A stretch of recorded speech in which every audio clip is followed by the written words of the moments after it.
Welcome to day 19 of our 260-day Bible reading plan. We're still continuing our reading on the book of Numbers. Chapter 19.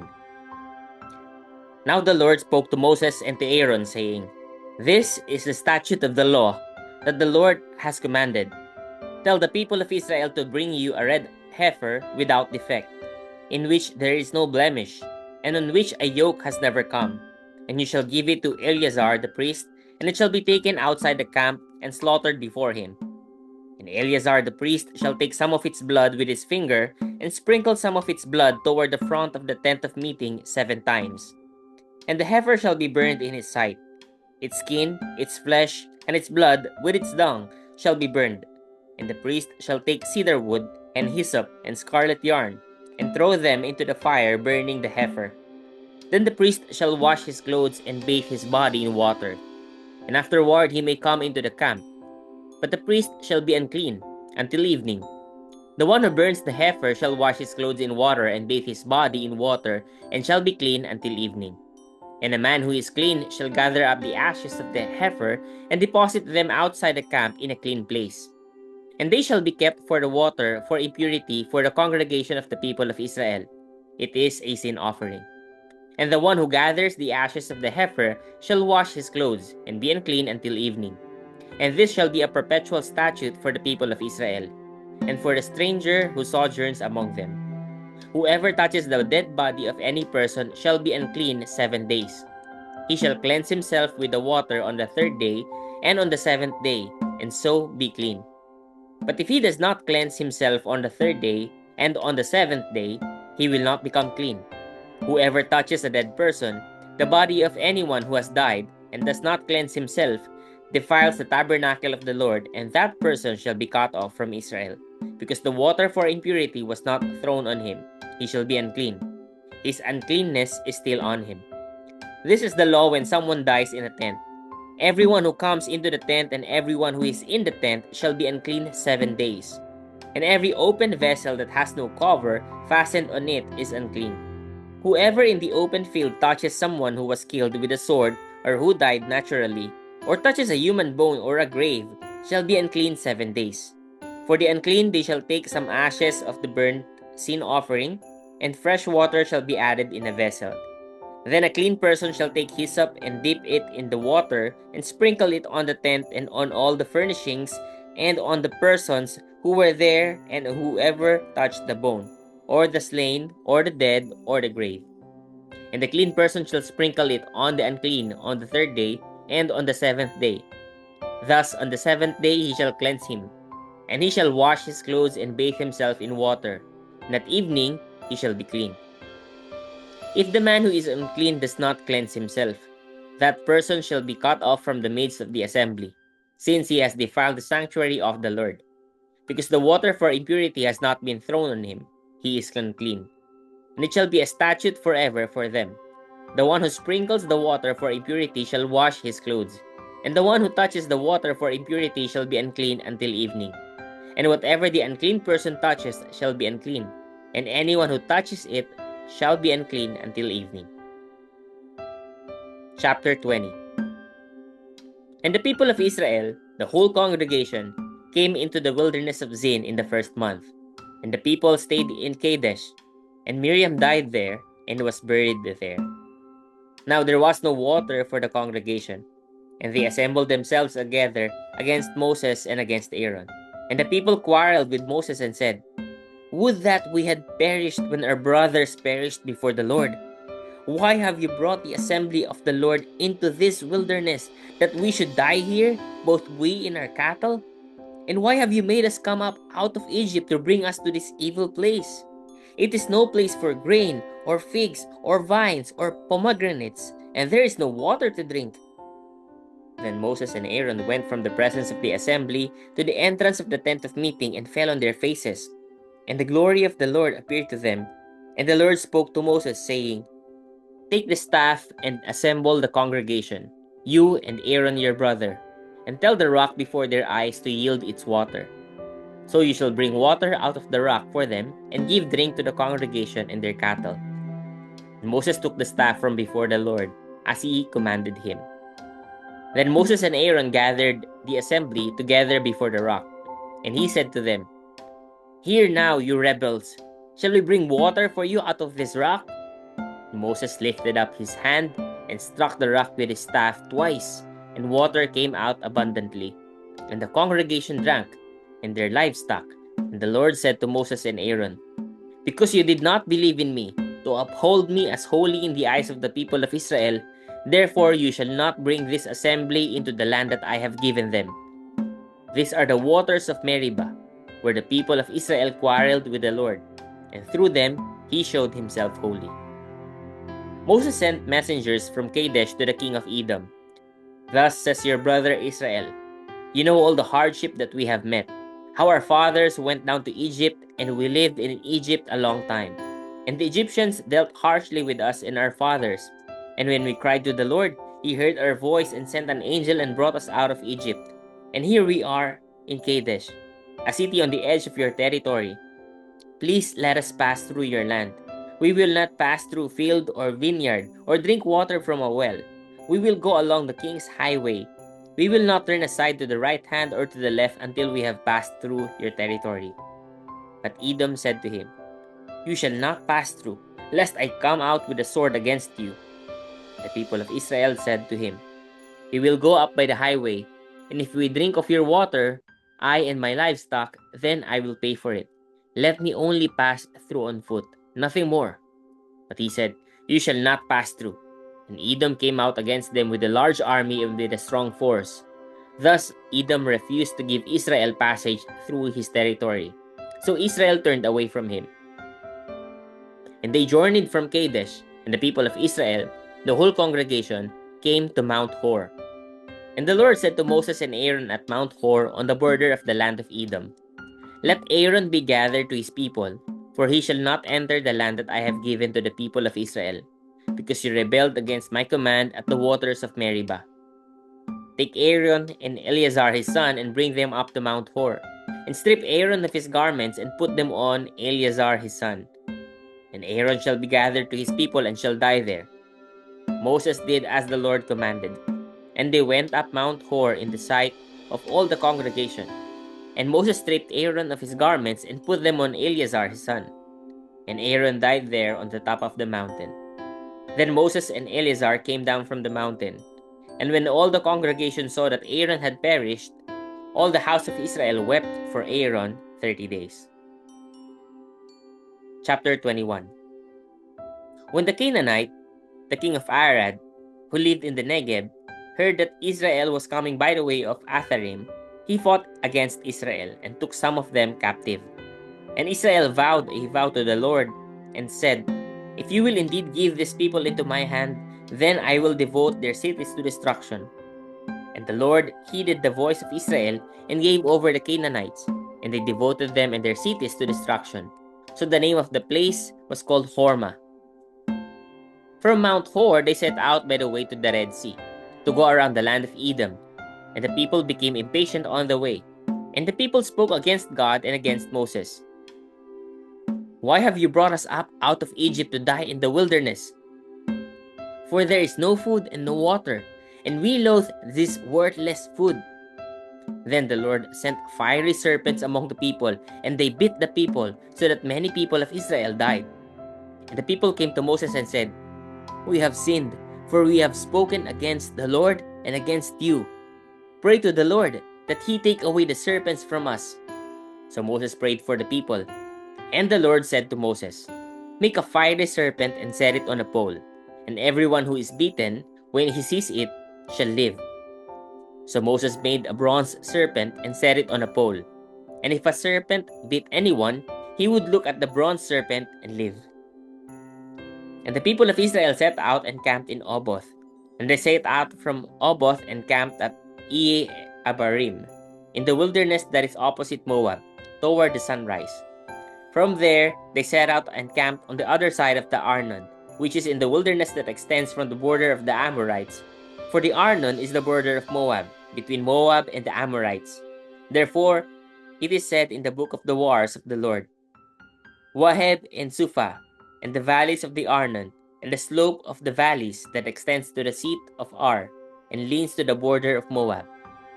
And from there they continued to Beer, that is, the well of which the Lord said to Moses, Gather the people together so that I may give them water.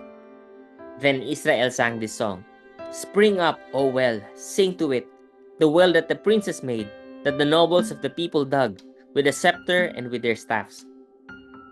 And from the wilderness they went on to Matana, and from Matana to Nahaliel, and from Nahaliel to Bamoth, and from Bamoth to the valley lying in the region of Moab by the top of Pisgah that looks down on the desert. Then Israel sent messengers to Sihon, king of the Amorites, saying, Let me pass through your land. We will not turn aside into field or vineyard. We will not drink the water of a well. We will go by the king's highway until we have passed through your territory. But Sihon would not allow Israel to pass through his territory. He gathered all his people together and went out against Israel to the wilderness, and came to Jahaz and fought against Israel. And Israel defeated him with the edge of the sword and took possession of his land from the Arnon to Jabbok, as far as to the Ammonites, for the border of the Ammonites was strong. And Israel took all these cities, and Israel settled in all the cities of the Amorites, in Heshbon, and in all its villages. For Heshbon was the city of Sihon, the king of the Amorites, who had fought against the former king of Moab, and taken all his land out of his hand, as far as the Arnon. Therefore the ballad singers say, Come to Heshbon, let it be built. Let the city of Sihon be established. For fire came out from Heshbon, flame from the city of Sihon. It devoured Ar of Moab, and swallowed the heights of the Arnon. Woe to you, O Moab! You are undone, O people of Chemosh. He has made his sons fugitives, and his daughters captives to an Amorite king, Sihon. So we overthrew them. Heshbon, as far as Dibon, perished, and we laid waste as far as Nophah. Fire spread as far as Medeba. Thus Israel lived in the land of the Amorites. And Moses sent to spy out Jazer, and they captured its villages and dispossessed the Amorites who were there. Then they turned and went up by the way to Bashan. And Og, the king of Bashan, came out against them, he and all his people, to battle at Edrei. But the Lord said to Moses, Do not fear him, for I have given him into your hand, and all his people and his land. And you shall do to him as you did to Sihon king of the Amorites, who lived at Heshbon. So they defeated him and his sons and all his people, until he had no survivor left, and they possessed his land. Chapter 22. Then the people of Israel set out and camped in the plains of Moab, beyond the Jordan at Jericho. And Balak the son of Zippor saw all that Israel had done to the Amorites. And Moab was in great dread of the people, because they were many. Moab was overcome with fear of the people of Israel. And Moab said to the elders of Midian, This horde will now lick up all that is around us, as the ox licks up the grass of the field. So Balak the son of Zippor, who was king of Moab at that time, sent messengers to Balaam the son of Beor at Pethor, which is near the river in the land of the people of Ammon, to call him, saying, Behold, a people has come out of Egypt. They cover the face of the earth, and they are dwelling opposite me. Come now, curse these people for me, since they are too mighty for me. Perhaps I shall be able to defeat them and drive them from the land. For I know that he whom you bless is blessed, and he whom you curse is cursed. So the elders of Moab and the elders of Midian departed with the feast for a divination in their hand. And they came to Balaam and gave him Balak's message, and said to them, Lodge here tonight, and I will bring back word to you, as the Lord speaks to me. So the princes of Moab stayed with Balaam. And God came to Balaam and said, Who are these men with you? And Balaam said to God, Balak the son of Zippor, king of Moab, has sent to me, saying, Behold, the people has come out of Egypt, and it covers the face of the earth. Now come, curse them for me. Perhaps I shall be able to fight against them and drive them out. God said to Balaam, You shall not go with them. You shall not curse the people, for they are blessed. So Balaam rose in the morning and said to the princes of Balak, Go to your own land, for the Lord has refused to let me go with you. So the princes of Moab rose and went to Balak and said, Balaam refuses to come with us. Once again Balak sent princes, more in number and more honorable than this, and they came to Balaam and said to him, Thus says Balak the son of Zippor, let nothing hinder you from coming to me, for I will surely do you great honor, and whatever you say to me, I will do. Come, curse this people for me. But Balaam answered and said to the servants of Balak, though Balak were to give me his house full of silver and gold, I could not go beyond the command of the Lord my God to do less or more. So you, too, please stay here tonight, that I may know what more the Lord will say to me. And God came to Balaam at night and said to him, if the men have come to call you, rise, go with them, but only do what I tell you. So Balaam rose in the morning and saddled his donkey, and went with the princess of Moab. But Gad's anger was kindled because he went, and the angel of the Lord took his stand in the way as his adversary. Now he was riding on the donkey, and his two servants were with him. And the donkey saw the angel of the Lord standing in the road, with a drawn sword in his hand. And the donkey turned aside out of the road and went into the field. And Balaam struck the donkey to turn her into the road. Then the angel of the Lord stood in a narrow path between the vineyards, with a wall on either side. And when the donkey saw the angel of the Lord, she pushed against the wall and pressed Balaam's foot against the wall. So he struck her again.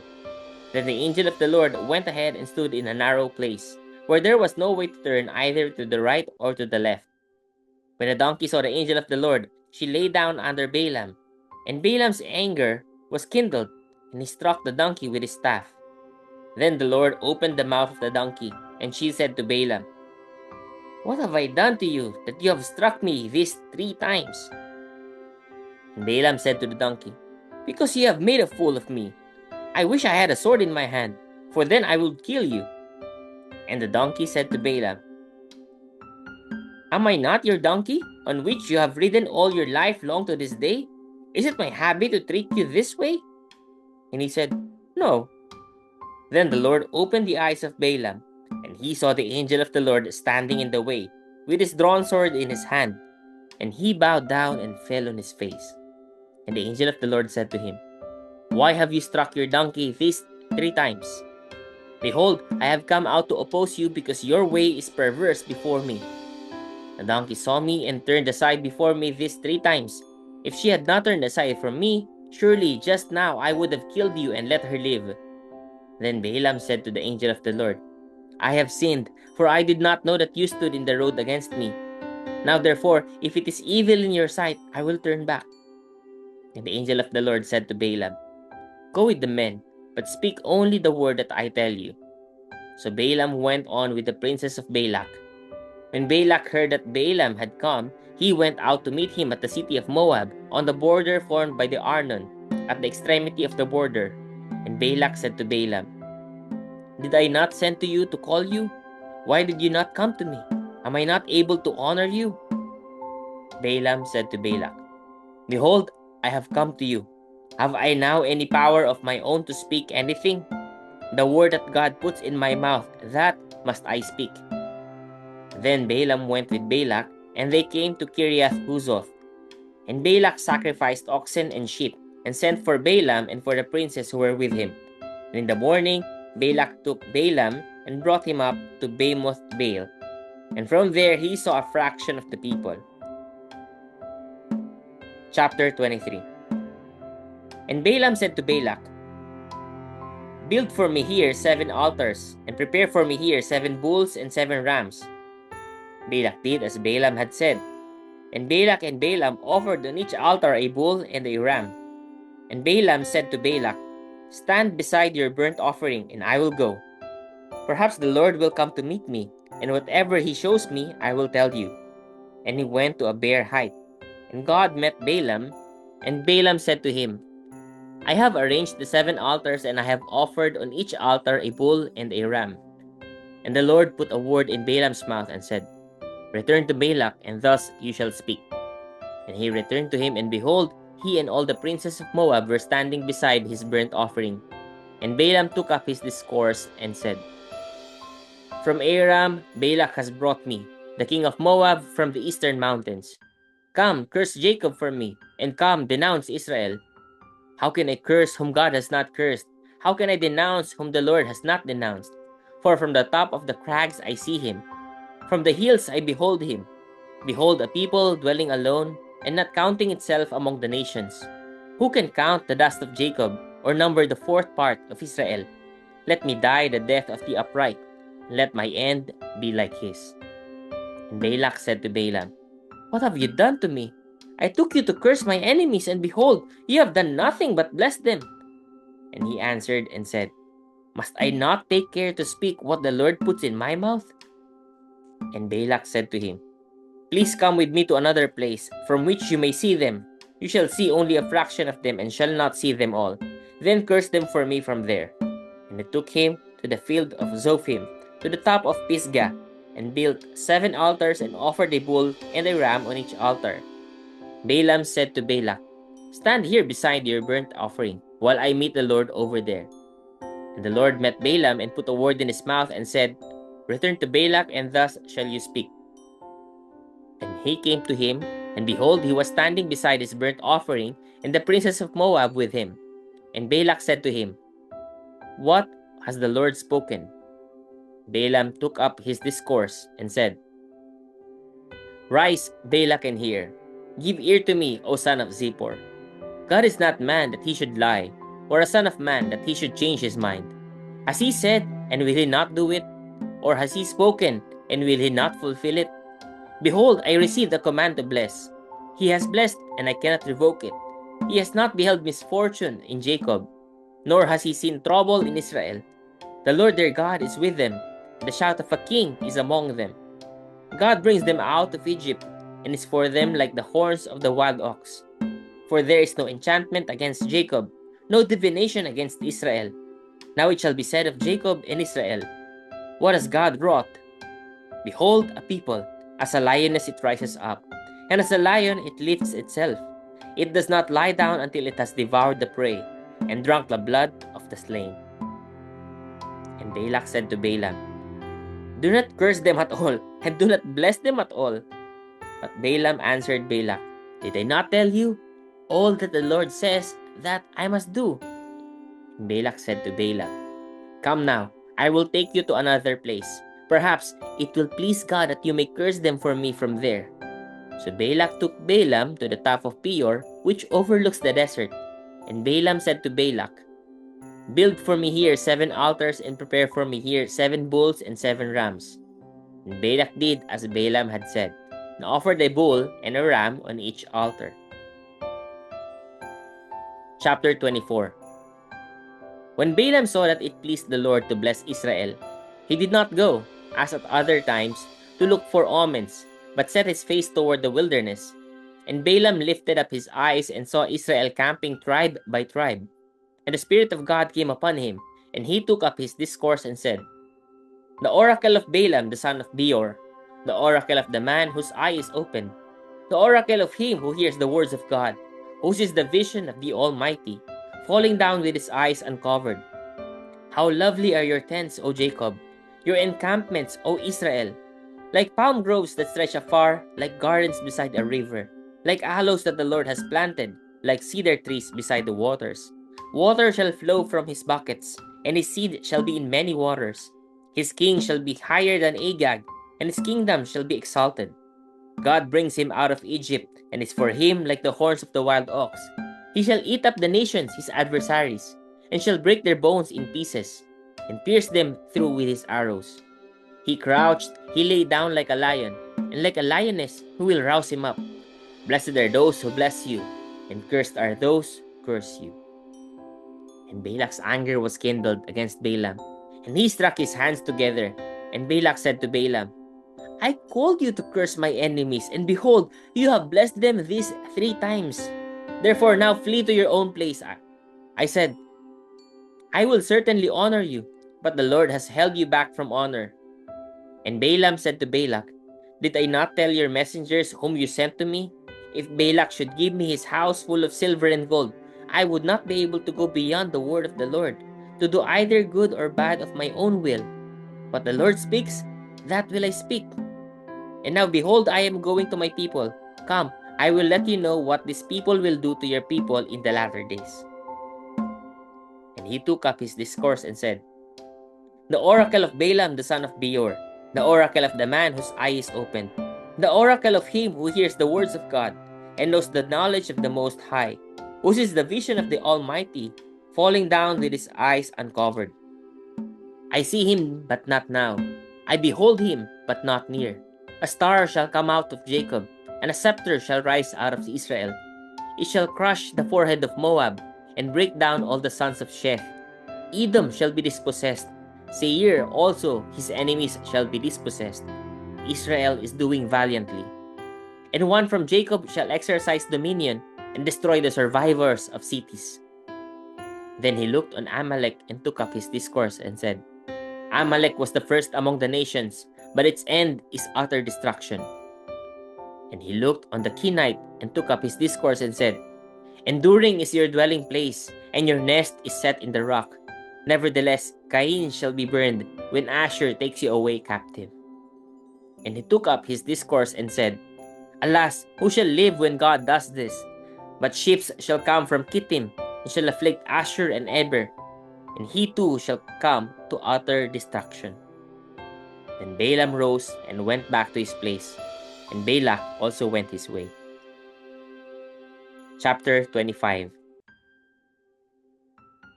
While Israel lived in Shittim, the people began to whore with the daughters of Moab. This invited the people to the sacrifices of their gods, and the people ate and bowed down to their gods. So Israel yoked himself to Baal of Peor, and the anger of the Lord was kindled against Israel. And the Lord said to Moses, Take all the chiefs of the people and hang them in the sun before the Lord, that the fierce anger of the Lord may turn away from Israel. And Moses said to the judges of Israel, Each of you kill those of his men who have yoked themselves to Baal of Peor. And behold, one of the people of Israel came and brought a Midianite woman to his family, in the sight of Moses and in the sight of the whole congregation of the people of Israel, while they were weeping in the entrance of the tent of meeting. When Phinehas the son of Eleazar, son of Aaron the priest, saw it, he rose and left the congregation, and took a spear in his hand, and went after the man of Israel into the chamber, and pierced both of them, the man of Israel and the woman, through her belly. Thus the plague on the people of Israel was stopped. Nevertheless, those who died by the plague were 24,000. And the Lord said to Moses, Phinehas the son of Eleazar, son of Aaron the priest, has turned back my wrath from the people of Israel, in that he was jealous with my jealousy among them, so that I did not consume the people of Israel in my jealousy. Therefore say, Behold, I give to him my covenant of peace, and it shall be to him and to his descendants, and it shall be to him and to his descendants after him the covenant of a perpetual priesthood, because he was jealous for his God and made atonement for the people of Israel. The name of the slain man of Israel, who was killed with the Midianite woman, was Zimri, the son of Salu, chief of a father's house belonging to the Simeonites. And the name of the Midianite woman who was killed was Cosbi, the daughter of Zur, who was the tribal head of a father's house in Midian. And the Lord spoke to Moses, saying, Harass the Midianites and strike them down, for they have harassed you with their wiles, with which they beguiled you in the matter of Peor, and in the matter of Cosbi, the daughter of the chief of Midian, their sister, who was killed on the day of the plague on account of Peor. Chapter 26. After the plague, the Lord said to Moses and to Eleazar the son of Aaron the priest, Take a census of all the congregation of the people of Israel, from 20 years old and upward, by their fathers' houses, all in Israel who are able to go to war. And Moses and Eleazar the priest spoke with them in the plains of Moab by the Jordan at Jericho, saying, Take a census of the people, from 20 years old and upward, as the Lord commanded Moses. The people of Israel who came out of the land of Egypt were Reuben, the firstborn of Israel, the sons of Reuben, of Hanok, the clan of the Hanokites, of Palu, the clan of the Paluites, of Hezron, the clan of the Hezronites, of Carmi, the clan of the Carmites. These are the clans of the Reubenites, and those listed were 43,730. And the sons of Palu, Eliab, the sons of Eliab, Nemuel, Dathan, and Abiram. These are the Dathan and Abiram, chosen from the congregation, who contended against Moses and Aaron in the company of Korah, when they contended against the Lord. And the earth opened its mouth and swallowed them up together with Korah, when that company died, when the fire devoured 250 men, and they became a warning. But the sons of Korah did not die. The sons of Simeon, according to their clans, of Nemuel, the clan of the Nemuelites, of Jamin, the clan of the Jaminites, of Jachin, the clan of the Jachinites, of Zerah, the clan of the Zerahites, of Shaul, the clan of the Shaulites. These are the clans of the Simeonites, 22,200. The sons of Gad, according to their clans, of Zephon, the clans of the Zephonites, of Haggai, the clan of the Haggites, of Shunai, the clan of the Shunites, of Ozni, the clan of the Oznites, the clan of the Erites, of Arod, the clan of the Arodites, of Arelai, the clan of the Arelites. These are the clans of the sons of Gad as they were listed, 40,500. The sons of Judah were Er and Onan. And Er and Onan died in the land of Canaan. And the sons of Judah according to their clans were of Shelah, the clan of the Shelanites, of Perez, the clan of the Perizzites, of Zerah, the clan of the Zerahites. And the sons of Perez were of Hezron, the clan of the Hezronites, of Hamul, the clan of the Hamulites. These are the clans of Judah as they were listed, 76,500. The sons of Issachar according to their clans, of Tola, the clan of the Tolanites, of Puva, the clan of the Punites, of Jashub, the clan of the Jashubites, of Shimron, the clan of the Shimronites. These are the clans of Issachar as they were listed, 64,300. The sons of Zebulun, according to their clans, of Sered, the clan of the Seredites, of Elon, the clan of the Elonites, of Jaleel, the clan of the Jaleelites. These are the clans of the Zebulunites, as they were listed, 60,500. The sons of Joseph, according to their clans, Manasseh and Ephraim. The sons of Manasseh, of Machir, the clan of the Machirites. And Machir was the father of Gilead, the clan of the Gileadites. These are the sons of Gilead, of Iezer, the clan of the Iezerites, of Helek, the clan of the Helekites, and of Asriel, the clan of the Asrielites, and of Shechem, the clan of the Shechemites, and of Shemida, the clan of Shemidites, and of Hepher, the clan of the Hepherites. Now Zelophehad, the son of Hepher, had no sons, but daughters, and the names of the daughters of Zelophehad were Mala, Noah, Hoglah, Milcah, and Tirzah. These are the clans of Manasseh, and those listed were 52,700. These are the sons of Ephraim, according to their clans, of Shuthelah, the clan of the Shuthelahites, of Becher, the clan of the Becherites, of Tehan, the clan of the Tehanites. And these are the sons of Shuthelah, of Iran, the clan of the Iranites. These are the sons of Ephraim as they were listed, 32,500. These are the sons of Joseph according to their clans. The sons of Benjamin according to their clans, of Bela, the clan of the Belanites, of Ashbel, the clan of the Ashbelites, of Ahiram, the clan of Ahiramites, of Shephupham, the clan of the Shuphamites, of Hupham, the clan of the Huphamites.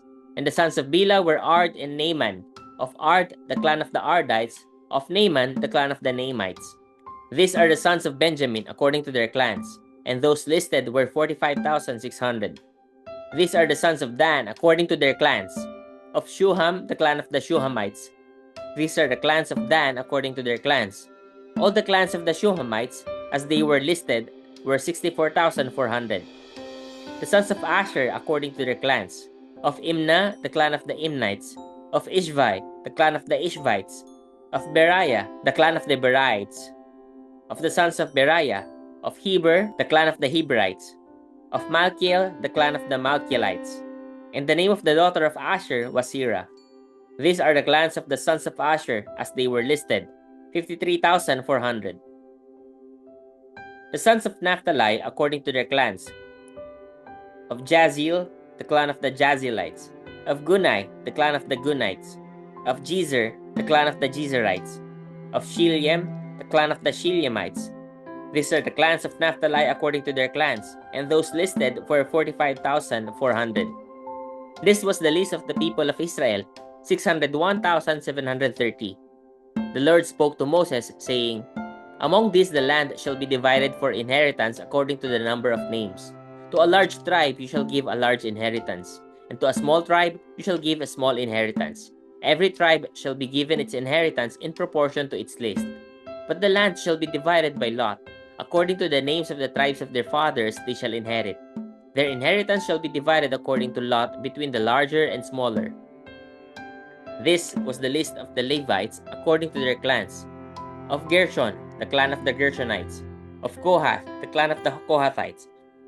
Of Merari, the clan of the Merarites.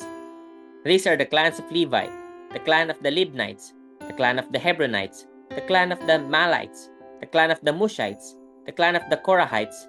And Kohath was the father of Amram. And the name of Amram's wife was Jochebed, the daughter of Levi, who was born to Levi in Egypt. And she bore to Amram Aaron and Moses, and Miriam their sister.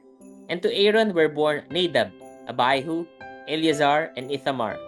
But Nadab and Abihu died when they offered unauthorized fire before the Lord. And those listed were 23,000, every male from a month old and upward. For they were not listed among the people of Israel, because there was no inheritance given to them among the people of Israel. These were those listed by Moses and Eleazar the priest, who listed the people of Israel in the plains of Moab, by the Jordan at Jericho. But among these, there was not one of those listed by Moses and Aaron the priest, who had listed the people of Israel in the wilderness of Sinai. For the Lord had said of them, "They shall die in the wilderness." Not one of them was left, except Caleb the son of Jephunneh and Joshua the son of Nun. Chapter 27. Then drew near the daughters of Zelophehad, the son of Hepher, the son of Gilead, son of Machir, son of Manasseh, from the clans of Manasseh, the son of Joseph. The names of his daughters were Mahlah, Noah, Hoglah, Milcah, and Tirzah. And they stood before Moses and before Eleazar the priest and before the chiefs and all the congregation at the entrance of the tent of meeting, saying, "Our father died in the wilderness. He was not among the company of those who gathered themselves together against the Lord in the company of Korah, but died for his own sin. And he had no sons. Why should the name of our father be taken away from his clan because he had no son? Give to us a possession among our father's brothers." Moses brought their case before the Lord, and the Lord said to Moses, "The daughters of Zelophehad are right. You shall give them possession of an inheritance among their father's brothers, and transfer the inheritance of their father to them. And you shall speak to the people of Israel, saying, If a man dies and has no son, then you shall transfer his inheritance to his daughter. And if he has no daughter, then you shall give his inheritance to his brothers. And if he has no brothers, then you shall give his inheritance to his father's brothers. And if his father has no brothers, then you shall give his inheritance to the nearest kinsman of his clan, and he shall possess it. And it shall be for the people of Israel statute and rule, as the Lord commanded Moses." The Lord said to Moses, "Go up into this mountain of Abarim, and see the land that I have given to the people of Israel. When you have seen it, you also shall be gathered to your people, as your brother Aaron was, because you rebelled against my word in the wilderness of Zin, when the congregation quarreled, failing to uphold me as holy at the waters before their eyes. These are the waters of Meribah of Kadesh in the wilderness of Zin." Moses spoke to the Lord, saying, "Let the Lord, the God of the spirits of all flesh, appoint a man over the congregation, who shall go out before them and come in before them, who shall lead them out and bring them in, that the congregation of the Lord may not be as sheep that have no shepherd." So the Lord said to Moses, "Take Joshua the son of Nun, a man in whom is the Spirit, and lay your hand on him. Make him stand before Eleazar the priest and all the congregation, and you shall commission him in their sight. You shall invest him with some of your authority, that all the congregation of the people of Israel may obey. And he shall stand before Eleazar the priest, who shall inquire of him by the judgment of the Urim before the Lord. At his word they shall go out, and at his word they shall come in, both he and all the people of Israel with him, the whole congregation." And Moses did as the Lord commanded him. He took Joshua and made him stand before Eleazar the priest and the whole congregation. And he laid his hands on him and commissioned him as the Lord directed through Moses. Praise God for the reading of his word.